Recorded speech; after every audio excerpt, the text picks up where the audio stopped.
necessarily from stuff that's a struggle. It may be a struggle for you, but it also can be a struggle for us. All right. And so we're all learning in this thing too, and we're growing. Good things can come from struggle if the intent is pure on the other side. I think that's a great statement. There's another meme. Yeah.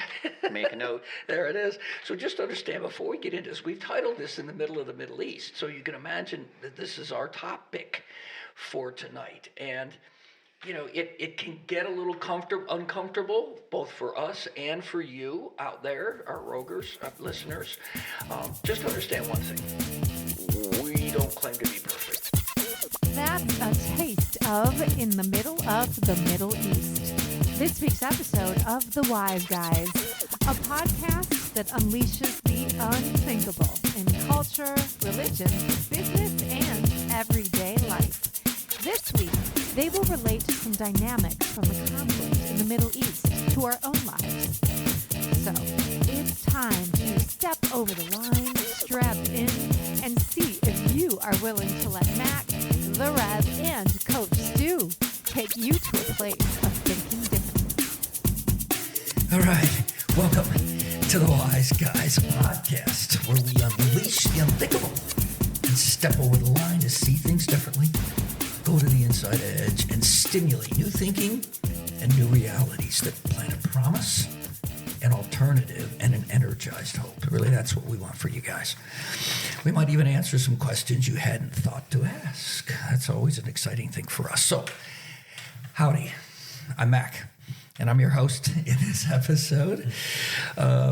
In this episode, we're looking at what is happening on the surface in the Middle East right now, and expanding it to some underlying causes that matter to us as we strive to do it just a little bit better. So there's where we're coming from. Got my guys, got the Wise Guys with me here. Got We're the Rev, here. got Stu, Present Coach and Stu. accounted for. All right, guys. I get to sit next to the Rev tonight. I'm so That's happy. it. Yeah, you get some of his energy. Get to see the profile. I got a turn. It's a good I get to thing. sit here and be jealous of that hair. Oh, look out. Hey, we all have hats on, which And I I got love. my lid on tonight. I got the Wise Guy lid on. You guys. certainly do. Yes, I do. And you're doing a little merch got over my there. Wise the Guy. Rev Yep, is. and Yeah. I'm just plain white. Very cool. So, hey, Mac. All right, Mac. Oh, I got my got shirt. You got to get your love shirt on. Got my love shirt on. All right. So, hey, Mac. Hey, Rev.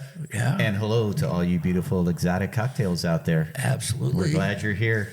Stick around. This is going to be interesting, and we'll have something for you. Yeah. We will Buckle certainly up. have something of value for you tonight. That really is our intent. I love when you say that. Yes. I want this to be of value to everybody who's listening, that their life becomes a little bit better as a result of what we Absolutely. share. This That's is what our we're goal. doing. That's what we want. It is. So, as Stu is already saying, this particular episode had all three of us a little bit uncomfortable, maybe even still. We had a good conversation before we started this episode, and just understand that we're not going to shirk necessarily from stuff that's a struggle. It may be a struggle for you, but it also can be a struggle for us. All right. And so we're all learning in this thing too, and we're growing. Good things can come from struggle if the intent is pure on the other I side. think There that's we a go. great statement. There's And another so- meme. Yeah. Make a note. There it is. So just understand, before we get into this, we've titled this In the Middle of the Middle East. So you can imagine that this is our topic for tonight. And it can get a little uncomfortable, both for us and for you out there, our rogers, our listeners. Just understand one thing. We don't claim to be perfect. And we don't claim that we're going to get it all right. We're going to do our best, but we're coming at it from a loving standpoint.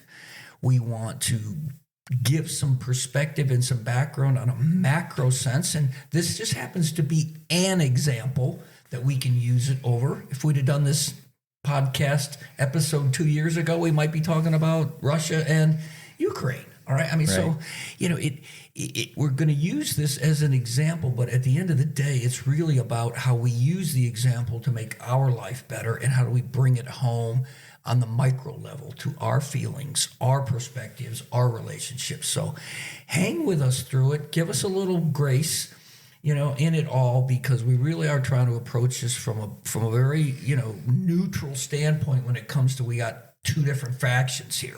All right. We're going to do our best. So Yes, hang we with are. us, okay? Yeah. We're doing what we can. but Our we think it's hearts are better. in the right place. Right. and I think we're setting a good example tonight to put ourselves into being uncomfortable. Right. And Exactly. what do I always say as the coach, right? Yeah. You got to practice. Like if you don't practice, how are you going to get any better at these conversations? Absolutely. So that's what we're doing. Yes. And we So- hope we inspire you to do the same. I love it. Yes, gang. So, we're just going to kind of dive in to this whole Middle Eastern thing, but understand where we're going with this. All right.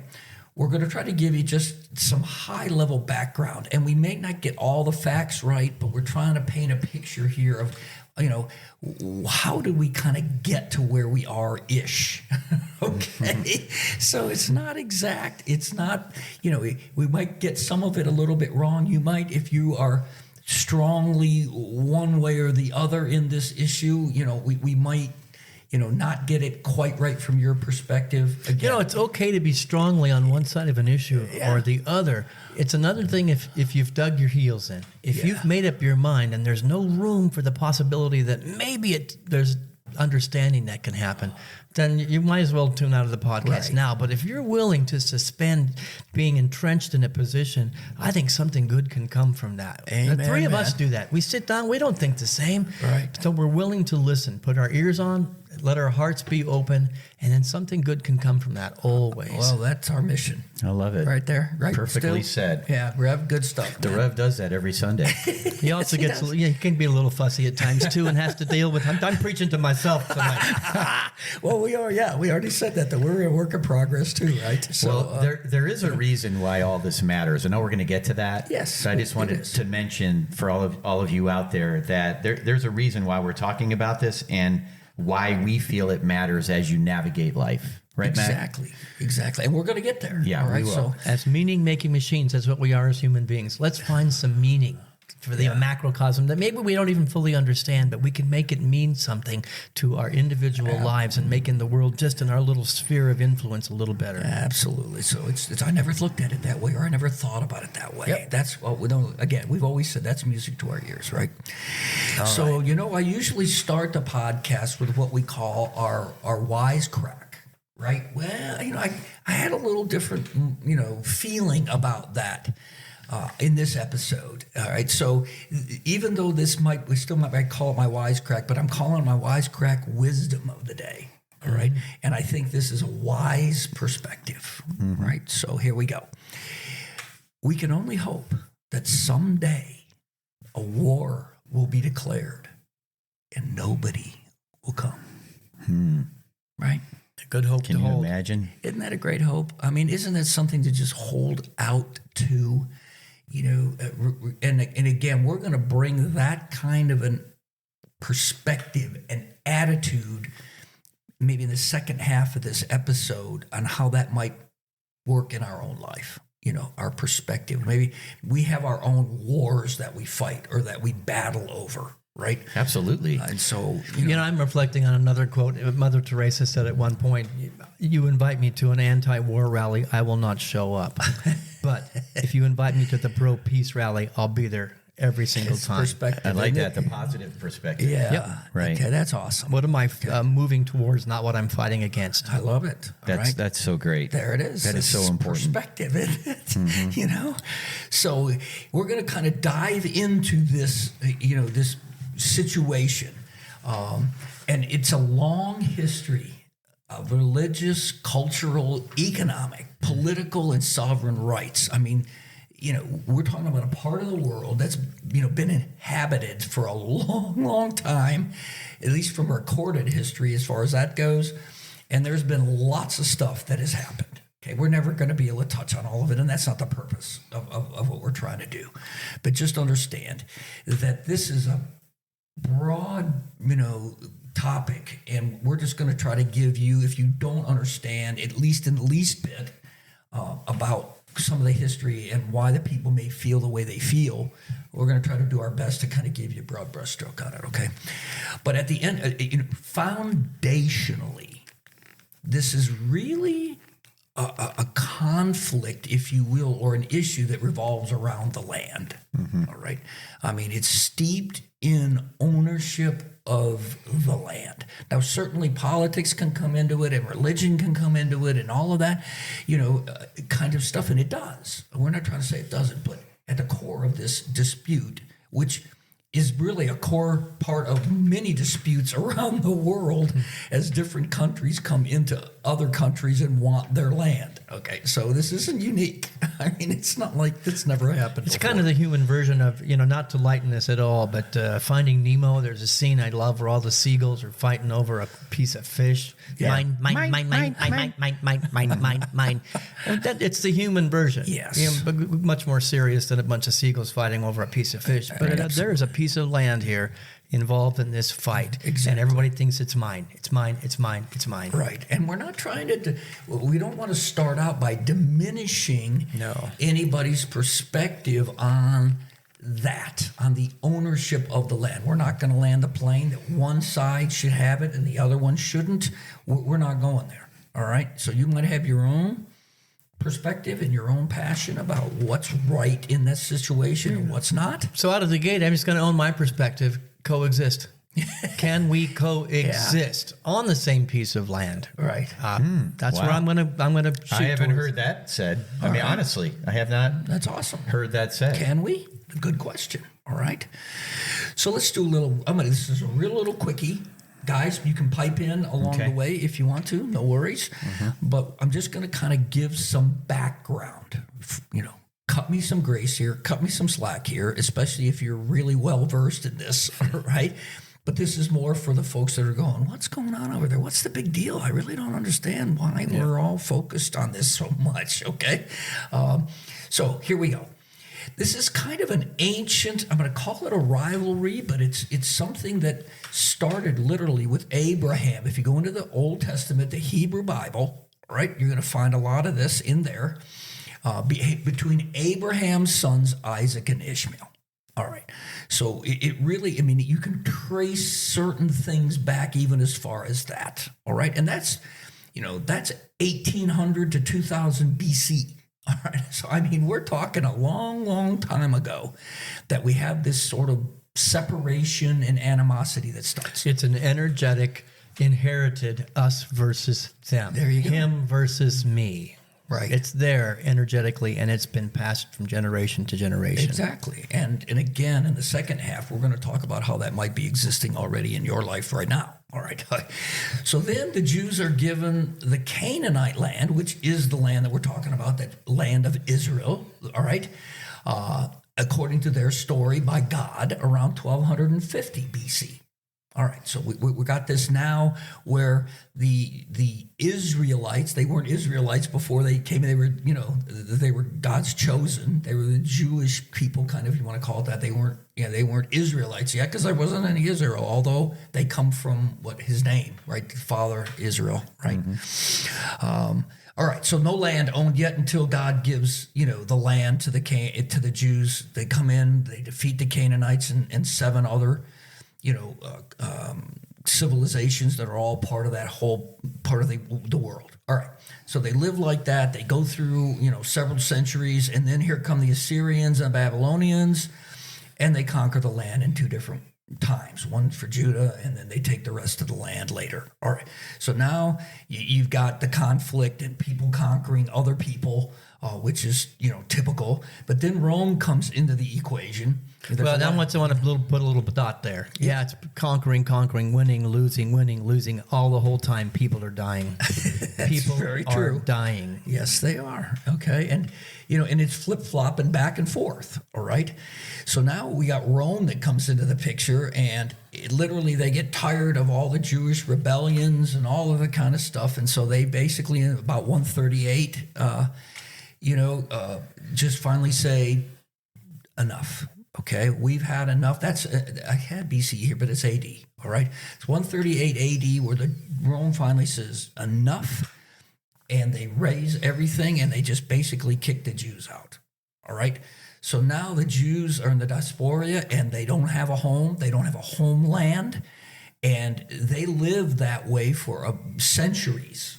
right? That they're out there. They're in all the different countries. They're spread out across the globe, but they literally have no homeland. All right. So we have a habit and a pattern here. He who has the biggest weapons wins. That's right. Is that kind of what the happened? most strength, the most. I've got more people. Here. Yep. Okay. So, And if you have more land, then you're more powerful, Right, which is typically. the reason to take it over. That's right. Okay. So here we are. We're just dealing the Jewish, people are dealing with this, and then there's various kingdoms that vie for control. Now we're still talking about the area, the land, but it's called different things all along the way. Palestine, it gets that name, even though it's a subsection of the Ottoman Empire. And really all the way up to about 1516, starting in 1516 to post-World War I. So, I mean, we're talking a really long time here that they're the Palestinians, and the Palestine is part of the Ottoman Empire. All right. Then we get to World War I. Right before it, there was a mass migration of European Jews into Palestine in the area. All right, it was still Palestine. It wasn't Israel. All right. But they migrated there as there was lots of persecution against the Jews in Europe, obviously culminated per se with the Nazi, the whole thing there, all right? So they kind of got pushed to move, it sounds like, at the time. Well, that's the history. They've been pushed and moved from one place to another. We don't want you. Kind of like the Native Americans here in the United States, pushing the weaker people that don't have the weapons. We're going to push you off. Right. You go over there, and you get pushed to a place that isn't necessarily conducive to life. Right. And this is, we're trying to give some perspective that there's resentment being built up, within the Jews. Certainly they go through the Holocaust, and there's, all those feelings I can't even begin to. Justified resentment. Yeah, I would say so. All right. So now you've got post-World War II, and this is when Israel as a nation now comes back and is established with their country, their own country, 1948. The United Nations got involved, the United States got involved, and basically came in now into Palestine and partitioned it off and basically took it because, again, they got the support, they got the backing, and they could bigger do it. army. But now they have a claim, an ancient claim to the land, and so the Jewish people stand on that. All right. So again, we're not trying to say that's more justified than the Palestinian defense of it or anything like that. That isn't where we're going. We're just trying to give you some This is just the facts of what happened. That's right. It's human beings being human beings fighting over land. Right. Okay. Now, in 1948, basically about 700,000 Palestinians got uprooted. All right, because they were living in the land. All right. So the Jews had to do something with them. The Israelis had to do something with them. Right. So before this, the Jewish people didn't have any place, right? No. They were nomads. They were nomads, right? They were living in all these different countries all around the globe. right. But So they this were living, pulled them together. Yes, they had by this this- Zionist right. sort of nationalist, push to make it happen. All right. So now the Palestinians, after that, they're restricted to certain areas in the new Israel, if you will. Again, not right, not wrong. It's just that's the facts. That's what happened. All right.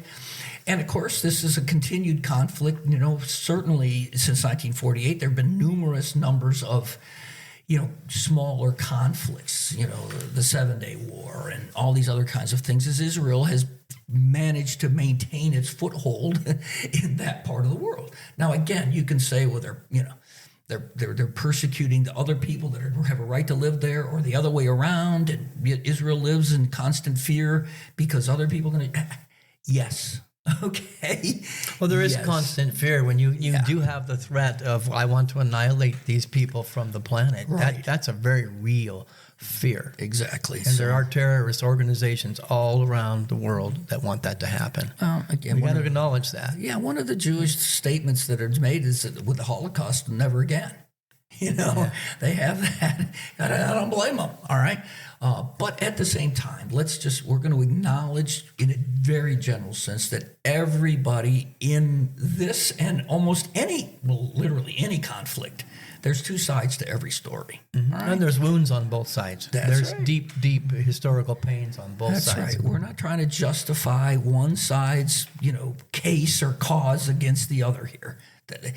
We're doing is acknowledging that those kinds of conflicts exist. Yep. Okay.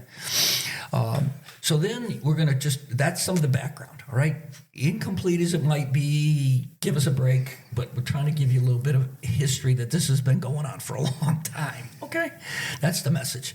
Then you have, as Americans, as we are Americans, you might wonder why it's such a big deal in our news. And, as we're reporting on the war over there and all of that, we have our American bias that comes into the equation, right?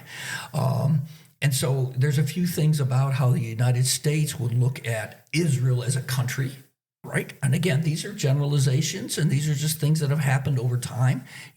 Personal people that are Jewish or Palestinian that have family over there, if that's you, then I'm sure you're going to have a perspective that's different, or at least a little bit deeper and a little bit more insightful than what we're going to talk about here. And we acknowledge that, and we respect you for it. Okay. So Israel and the United States, just a few perspectives here, because we're going to bring it home to ourselves personally here at the end of the deal. Support for Israel to defend itself. All right. They're in the land, they're there, and they've got phenomenal armed forces in Israel, and America supports their right not only to have a country, but also to defend itself. Okay? I think that's historically what the United States has done. Yes. We defend the marginalized. We stand up for those that have been victimized. And I'm proud to be an American that we do that we look after the little guy, the one that's been pushed around on the playground. We stand with them, and I'm proud of that. Well, that's true. At the same time, I think we're going to see here that Palestinians can feel like they're the ones that have been picked on too, but they get support from other places, not necessarily the United States.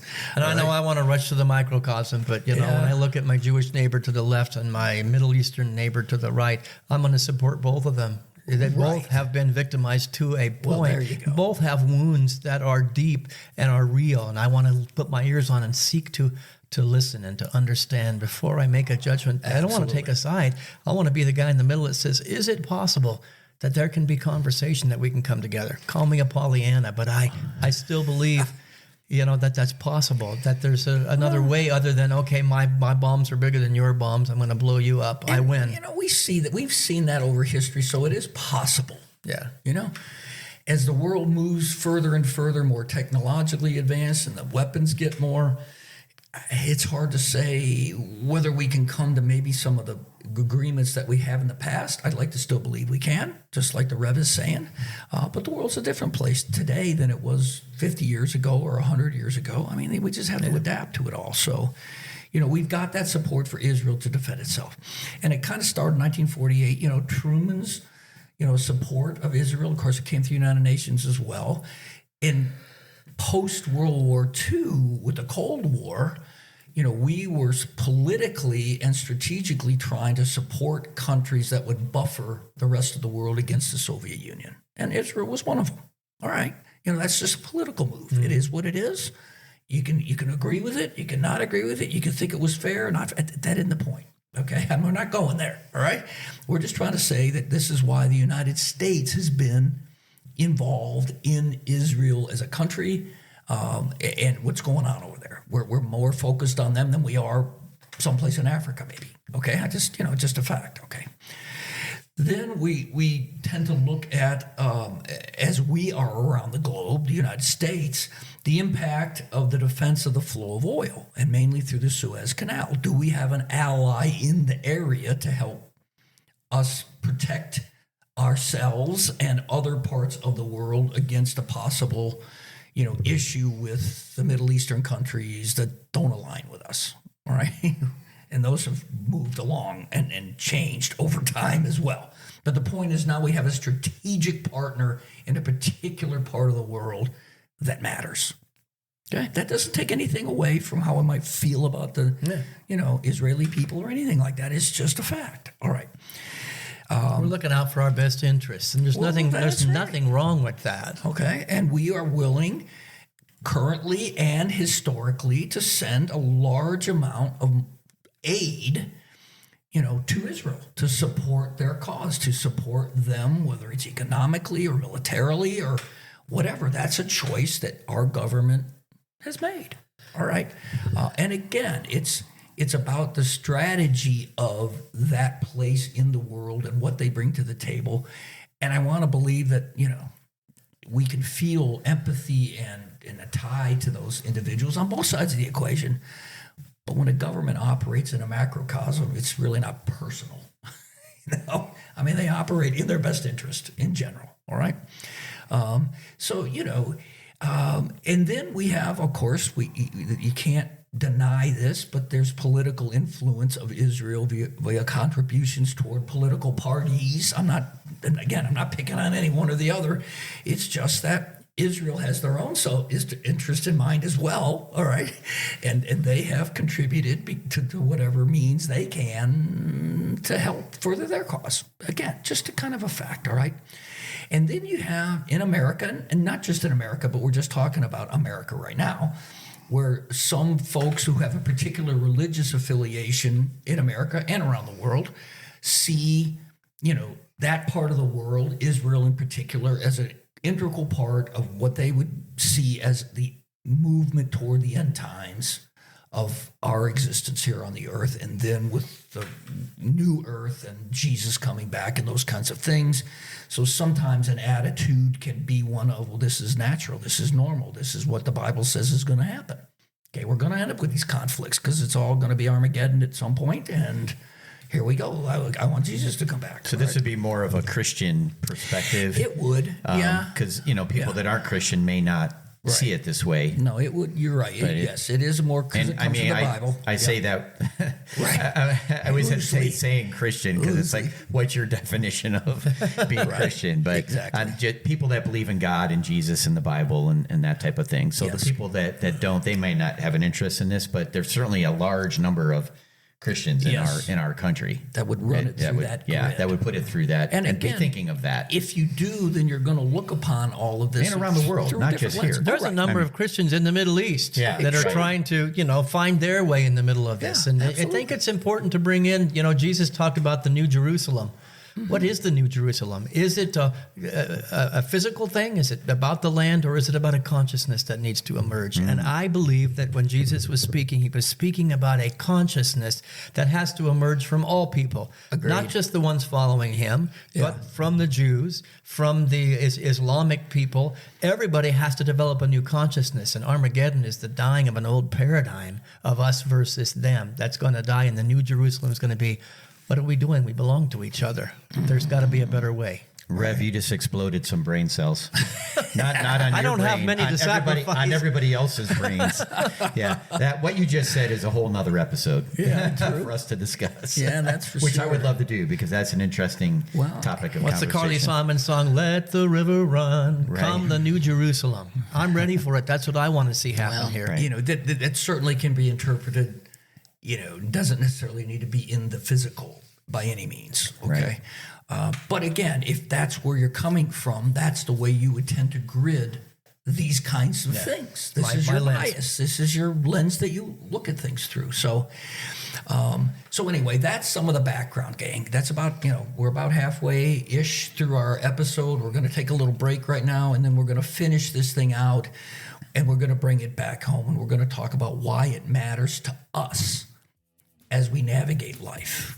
Right, and I think that might be some interesting stuff that you're going to hear there that you're going to ponder a little bit. So hang with us. We'll be right back. Like what you hear so far? Join us in the Rogue Nation by going to our website, gorogue.life, where you will find links to our social media and podcast channels, posts on the MacNuggets blog, and a way to subscribe to all our happenings. We encourage you to become a member of our cafe, where you can interact with us and fellow roguers and keep the conversation going. please share us and like us. Now, let's get back to our Wise Guys. So welcome back to the Wise Guys podcast. Our episode this week is entitled In the Middle of the Middle East. And so first half of this episode, we just gave some background. We fleshed out some of the different perspectives globally, historically, just to give you some context. Hopefully it will help as you see the news and you start to look at stuff now. So now we're going to sort of transition and really we're going to try to answer the question, why does it matter? Okay?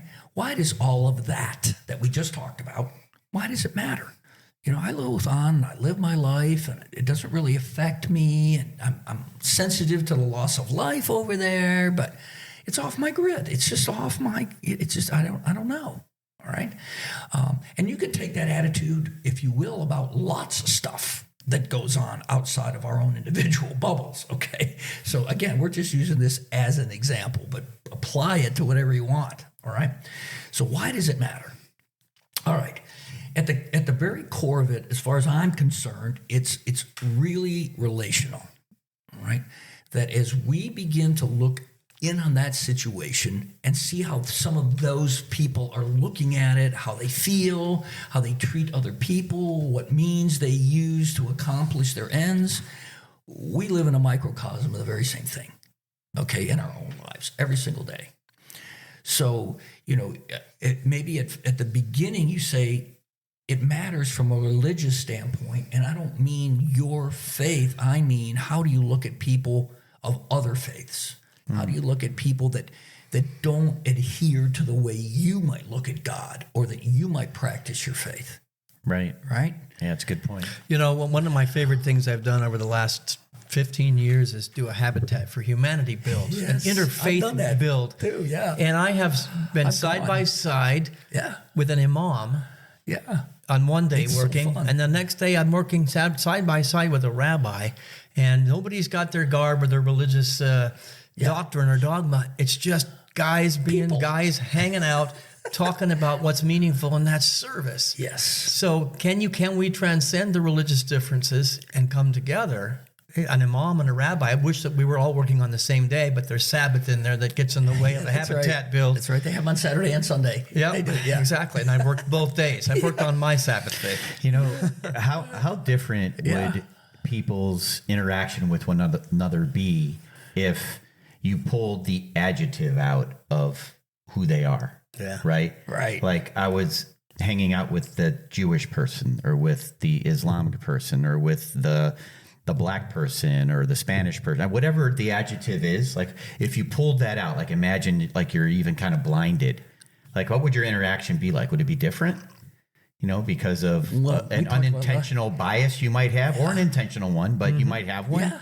You know, I think that's kind of what you're saying. It's like they don't have any, they're not identifying who they are to you. So you're just like treating them like anybody else, which you would do anyway, even if Well, we're they just had swinging a hammer Exactly. together and we're having fun. Right. And what's funny about that is we were all building a house for a Christian woman, a black Christian woman. And here, you know, we got a Middle Easterner, we've got a Jew from Israel, and me, And we're all country just boy. people. And Yeah. we're all just people doing something good and kind.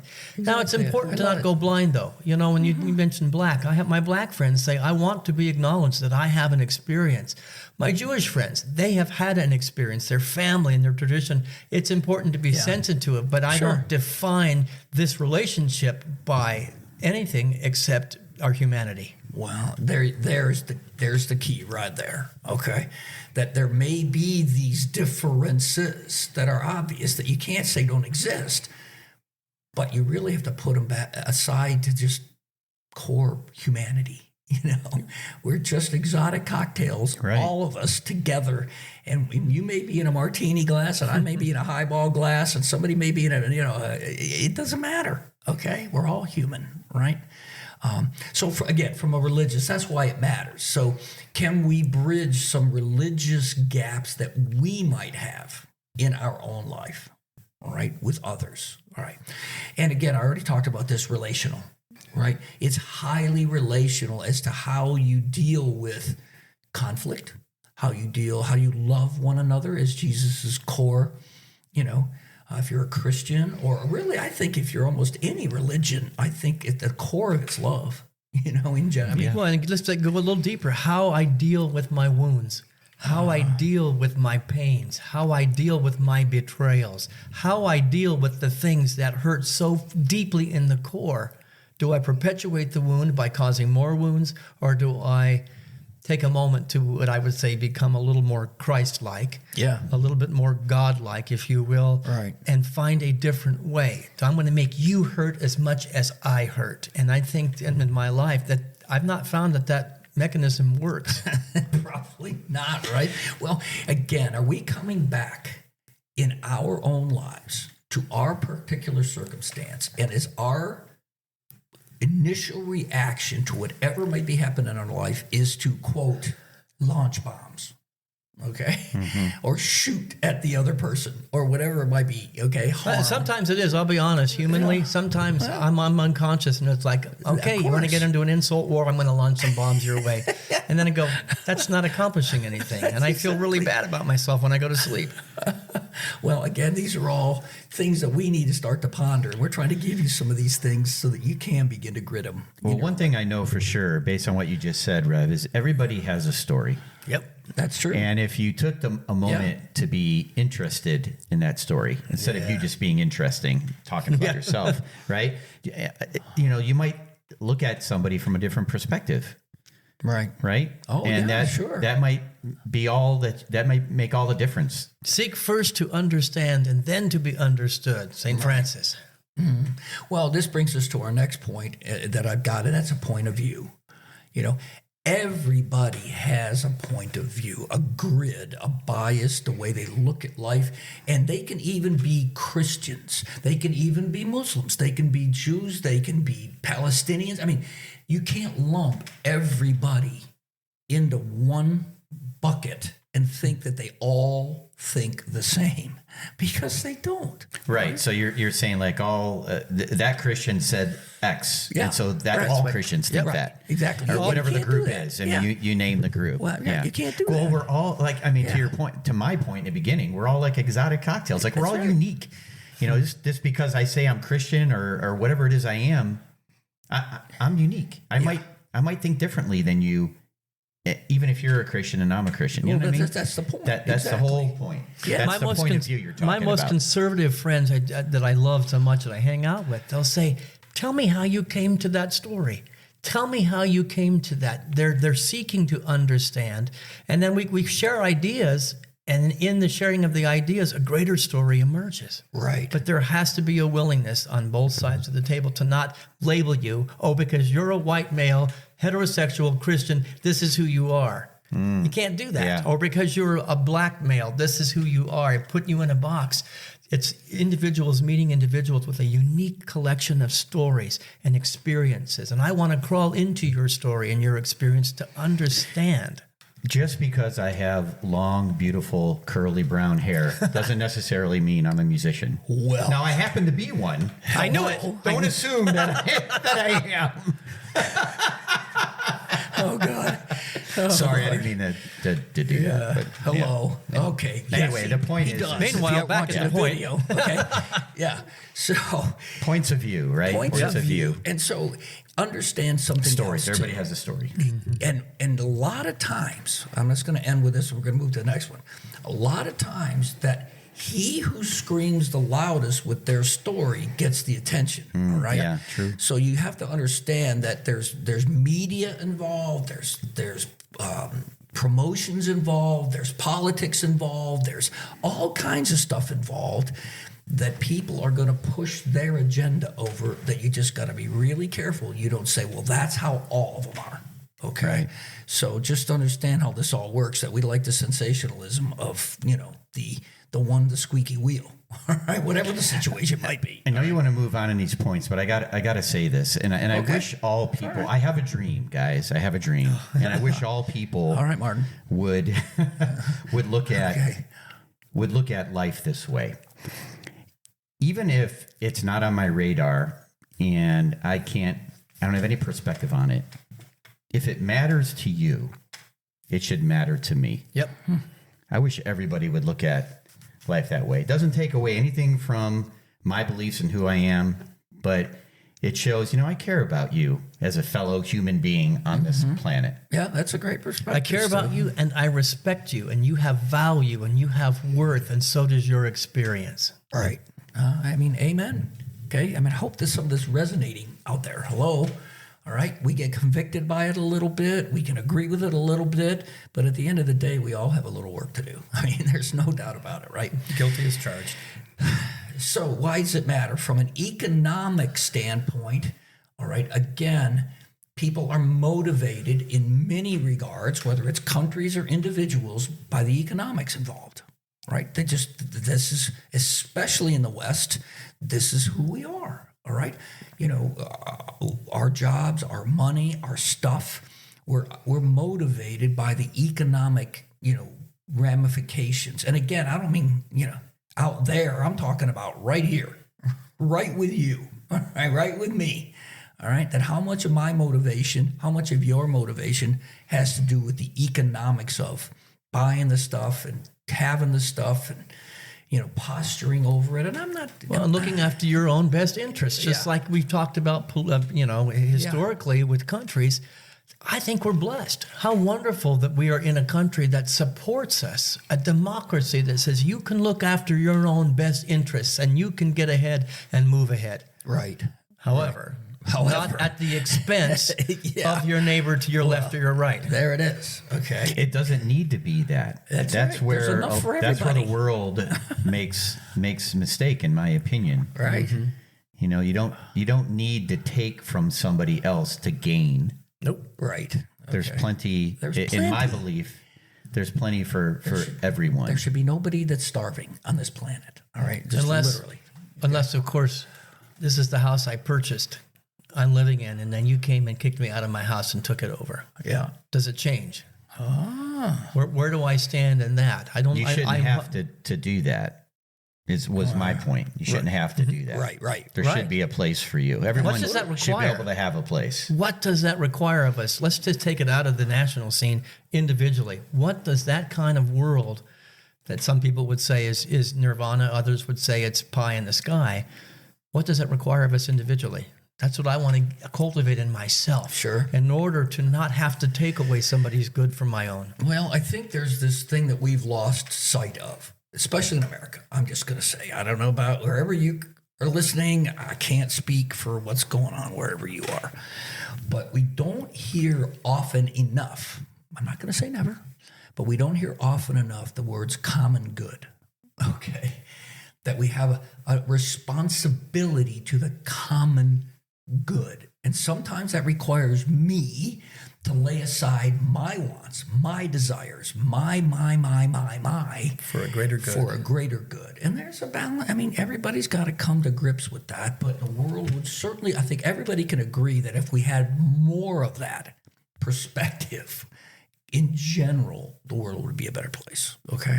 That's going to take an awful lot of humility. That's where I'm going to that I know exists on the planet. I see it at this table a lot. Yeah. However, it's harder to find. You gotta have the eyes to look for it. Where is that kind of humility, and where is it within me? Right. I've got to go. Not easy. We step back and come from a higher perspective. Right. Agreed. So this is what we're going to end with. All right. This is the last one, and we can definitely adopt this attitude very, very easily. And this is an attitude of entitlement. Okay. We think we're entitled to certain things. Mine. This person, the government, this organization, this person owes me A, B, and C. Okay, I'm entitled to it. Also, I can really get on my high horse about being entitled to my opinion. Now, there's a difference between me respecting your point of view, and yes, you are entitled, you should be entitled to respect when it comes to that. But don't cross over the line that says that I'm also entitled for you to agree with me or for me to get my way because I believe a certain way or I think a certain way. Okay? So again, all of these things I think come into, if we apply a lot of this other stuff that we've talked about, then entitlement goes away. I mean, we sort of let that just dissolve into the background because we have such a different attitude already. It doesn't become a sticking point. So at the risk of dropping a bomb here, towards the end of our session, Yeah. is that entitlement, does it play into the phrase, the chosen people, the chosen ones? I like to land on the side of we're all chosen. Right. We're all expressions and children of God, that we're all chosen. But is there an entitlement that if I say only my people are chosen? Now, that's probably going to ruffle some feathers, but I just want to ask the question because I really want to understand. I've spent time with my Jewish friends, and I have a lot of them. I've spent time with a lot of Iranian friends. Both sides are some of the kindest, most wonderful, beautiful people on the world. I believe that they're both chosen, just as my Christian friends are chosen, just as my atheist friends are chosen to create that humility, cultivate that humility, that kindness, and that love, because those are the qualities of God that display to me having been chosen. Well, I think that's a general religious attitude that certainly can be adopted, whether it's Jewish, whether it's Christian, whether whatever, that you can certainly adopt an attitude of I've been chosen specially by God or the Creator or whatever, for whatever reason. It can go there fairly easily if you let it. It can also go fairly easily to I choose God, as opposed to being chosen by God. I choose God over being right. I choose God over winning. I choose God over the land. I choose God over everything, anything and everything. I choose God. And I think that's going to be, that's for me, that's the portal to get along with all my neighbors. And they're of different ilks of religiously, politically, and everything. I'm choosing God first, love first. I love it. I love it. This is where we're going to end because there's the wisdom. We've tried to pass along to you some of our wise guy wisdom. Maybe it gets a little altruistic at times. I think we try to maintain a perspective of consciousness that makes a difference. We talk about this all the time, Stu, about just becoming, just being like that, as opposed to having to go to a seminar or read a book over it, that we do the work. We talk about that all the time. So we're just challenging you, do the work. This is going to take some work, to get to this place in our own lives, but we want to encourage you in it. We're a work in progress. We're still going through it.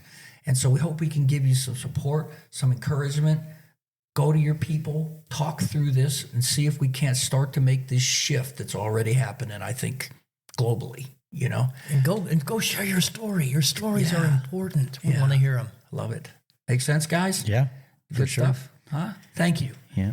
Yeah, this was a tough one today for sure, but I think we had to trust. We kind of brought it before the universe, before God, before we started to just say, let's do this in a loving way, but hopefully it can be an impactful way as well. I like to think we've done that. I hope so. Absolutely. I think we have. And if there's more that you want out there, you have questions or you want to make some comments to us, please interact with us. Yeah. Let us Go to know. the website, go to our Facebook page. Absolutely. Yeah. Mm-hmm. Absolutely. Let us know. We do and will interact with you. Absolutely. Directly. Absolutely. So, please contact us. We'd love to hear from you. There it is. So thanks again. Tune in next week. We love all you guys. We thank you for listening to us, and have a great week. Take care, guys. All right. Wow, you made it and can now unbuckle. Thanks for listening to In the Middle of the Middle East, where the conversation related many of the dynamics of the conflict in the Middle East to what we experience in our lives. Remember to visit the website at gorogue.life for lots of follow-up information, see the show notes for any links to episode content, check out the Mac Nuggets blog, and join us in the ongoing cafe conversation, where we post some thought-provoking ideas and challenges for your roguish conversations. Oh, and of course, tell everyone you know about us and like, follow, and engage. Be sure to tune in next week when Mac unleashes another unthinkable conversation. That is, if you dare.